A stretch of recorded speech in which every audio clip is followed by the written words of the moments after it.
Hello, Mum. Here we are again, about to read Grandma Remembers, Chapter 2 this time, which is called The Empress of Australia, 1928. And this is, for Anne's help, this is video 1. Okay, hope you're well, by the way. Here we go. So, Grandma remembers one evening in a large and barn-like dance hall in Manila, where it was very hot. She was one of 4 young people who had come ashore after dinner from a ship in the harbour from an evening's dancing. Or for an evening's dancing. That afternoon, one of the young men in the party had stopped on the deck to ask if she'd like to come out as Austen Boyd's partner. There we go. Austen, he said, was too shy to ask, so there had been the 4 of them. Austen, too lame from a broken foot to enjoy dancing. Could be an excuse, though. And Janet, who did not like ballroom dancing, she preferred folk dancing. It was Freddie and Edith who did most of the dancing that night while Austen and Janet talked. There was nothing shy about Austen when he got started on the problem of what happens when an irresistible force meets an immovable object. This, to all appearances, held their attention the whole evening. But what was really happening was that they were getting acquainted, quite uncommonly interested in each other. We know the rest. The ship from which these 2 couples had come ashore was the Canadian Pacific's Empress of Australia, which was on a world cruise. On board were passengers in roughly equal numbers from Britain and North America. The British contingent included Papa and Mama Boyd, their son Austen, and an elderly friend, Miss Hill. Among the Americans were Mrs. Grace Wiles, her daughter Janet, who called her Mother Crocus or Croak, and Dr. Gertrude Jones, the daughter of Croak's childhood friend Gertrude Kellogg. The Boyds had been on board from the start of the cruise at Southampton, Austen much against his will. He had thought that, with his parents away and with the broken foot preventing him from working, he would have freedom to enjoy himself.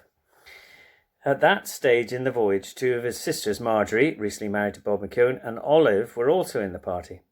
The Empress first crossed the Atlantic to Quebec and Montreal and New York, here giving Papa and Mama Boyd an opportunity of seeing another daughter, Lillian McFerrin, who lived near Philadelphia. So many names here. Marjorie and Olive left the ship at Madeira after she had recrossed the ocean. It was when she reached Monte Carlo that Croak and Janet came on board. Austen said later that he spotted Janet climbing up the gangway on the ship's side from the tender. Gertrude joined the party at Naples after having done medical work in Austria. Janet first spotted Austen on New Year's Eve at Shepherd's Hotel in Cairo. As she and Croak and Gertrude sat at dinner, she noticed a tall and handsome young man standing beside a tall and handsome dark girl waiting to be shown to a table. After that, she didn't see him again until after the ship had sailed down the Red Sea and across the Indian Ocean to Bombay. Here a pale, lame, weak-looking young man, leaning heavily on his stick, boarded the tender going to the caves of Elephanta, where he didn't even get off to see the caves. As the ship sailed on eastward, the next port of call, after a few days in Ceylon, was Manila, where the evening in the dance hall took place. That's the one she referred to earlier. So where are we? Yes. From then on, as long as the Empress was at sea, Austen and Janet spent every evening together. Usually in the smoke room, where Austen drank a glass of Guinness, supposed to be a tonic for his weak state, while Janet had a lemon squash made with fresh fruit and plenty of ice. During these long and generally warm evenings, Austen would tell Janet about his friends at home, Humphrey, Montgomery, Albert Macartney, Morton Macaulay, and about his brothers, Robert, a permanent invalid from a kick in the kidneys at rugby, a game at which he had excelled, Wilson, and Cecil, killed in the war when only 18, Clifford, and about his sisters, Lillian in America, Marjorie married in England, Olive and Hazel at home. He told of how he had served his time in the linen trade and about his boat, which he sailed in Belfast Loch. Good. I'll stop that one and we'll do another one in a second. So here we go. Number 2 this time. Can you read that? Number 2.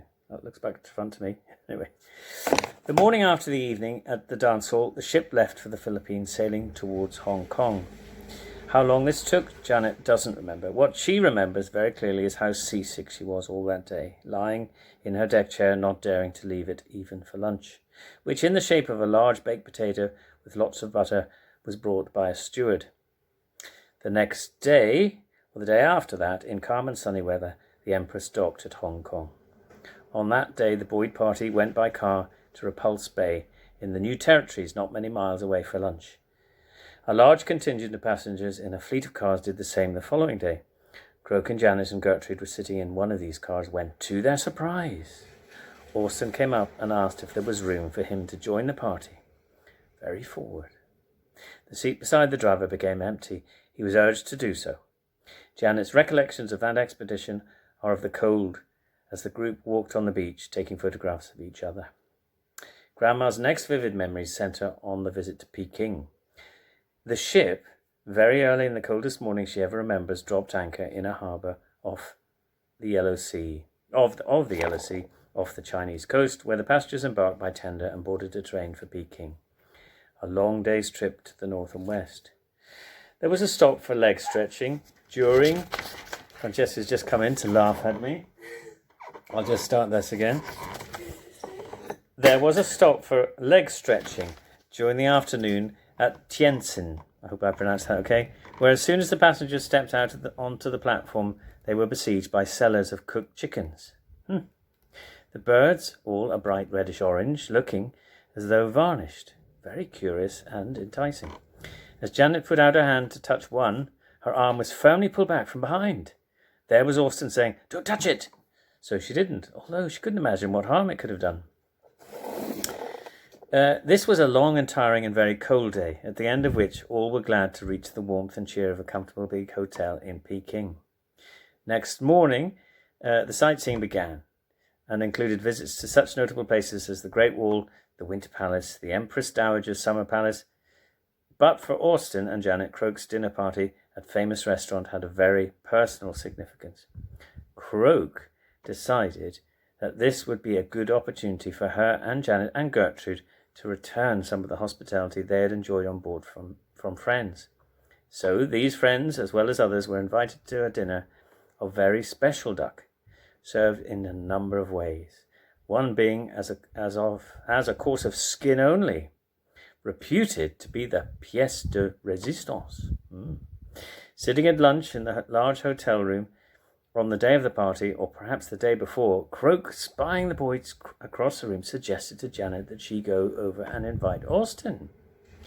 Janet did this, never dreaming that it caused Austen acute and painful embarrassment to have a young woman cross the room to speak to him in front of his parents. When the big moment arrived for the guests to sit down to the renowned dinner at the big table, Austen and Janet were side by side. That's very good. The meal lived up to expectations in every way, but not for Austen, who had no expectation of all of eating duck skin or any other Chinese delicacy.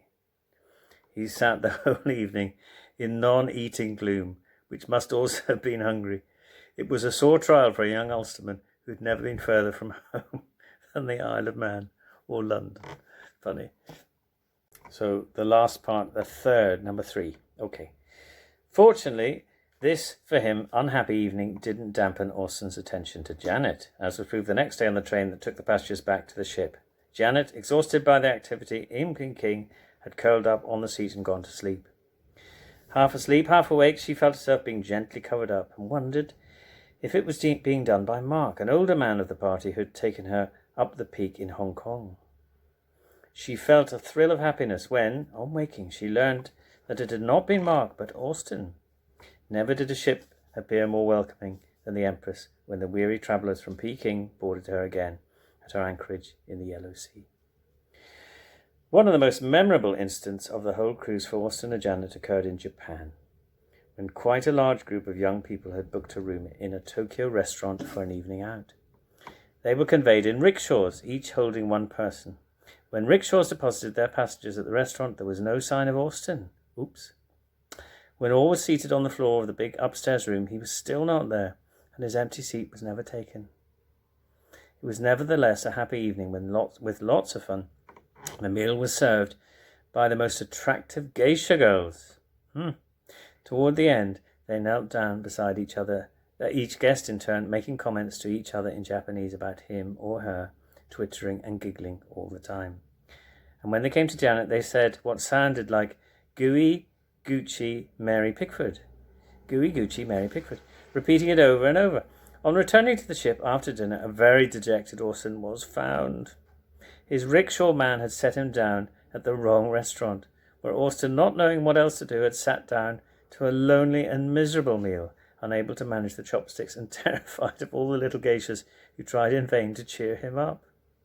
The more they tried, the more unhappy he became, being anxious to get back to the ship as soon as possible. There the party told him about Janet and Mary Pickford. From that day until he died, he called her Gooey Gucci or Gooch. And until I'd read that, I didn't know that. Well, I'd forgotten maybe. The final episode of note on the Empress was Austen's pineapple party at Honolulu. Wow. The fresh, ripe pineapples in Hawaii were particularly delicious, so Austen brought one on board big enough to feed a group of special friends. This was served on the boat deck with some of the ship's good ice cream. There was also an evening of dinner and dancing at one of the hotels at Waikiki Beach. With the ship's arrival at San Francisco, Austen and Janet's idyll came to an end, since she and Croak left the ship to visit some of the Dempster cousins, while for Gertrude it was arrival at home.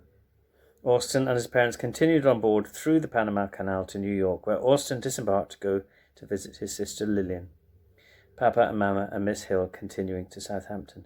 And that's the end of this particular chapter, although there's a correction, which I'll read. So, Olive told Grandma in 1985 that she and Margie did not sail on the Empress from Southampton with their parents. Instead, they had a few weeks' holiday on Madeira, where the ship picked them up on her way from New York to the Mediterranean, and then they disembarked at Monaco. But I don't think that alters the story. So it's a real pleasure to read this one again, Mum, and we'll see if we can get another one read to you quite soon. Lovely to do this, though. And great to think of you watching this on the other end. Okay, speak soon. Lots of love. Bye-bye. Bye-bye.